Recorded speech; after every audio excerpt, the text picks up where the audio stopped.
How do we balance between our different loves? How do we navigate between our passions and our obligations, between our need to be somewhere at a certain time and how easily we get distracted?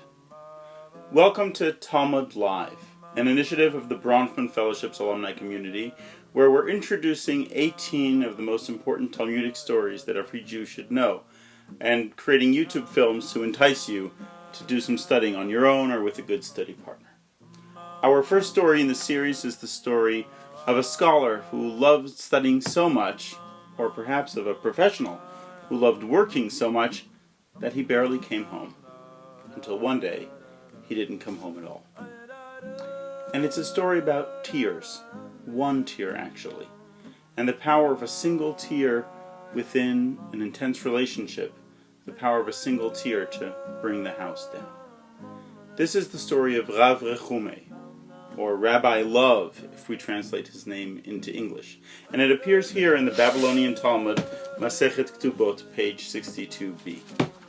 If you study just one Talmudic story this year, make it this one.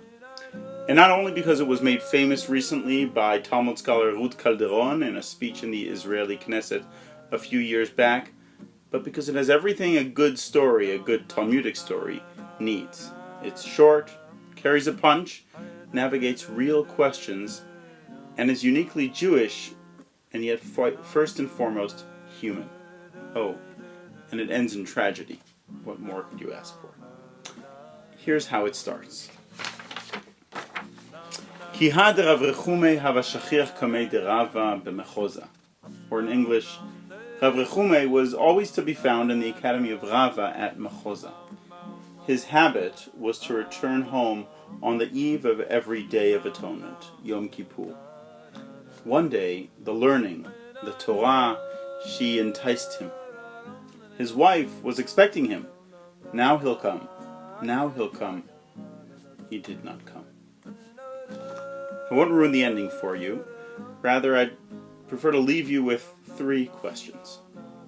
The first one is, why does Rav Rehumei come home every eve of Yom Kippur? Why is it that day, and does it have anything to do with what you should or should not be doing on that day or on the day preceding it? And what does it mean that it was his habit to return on that day?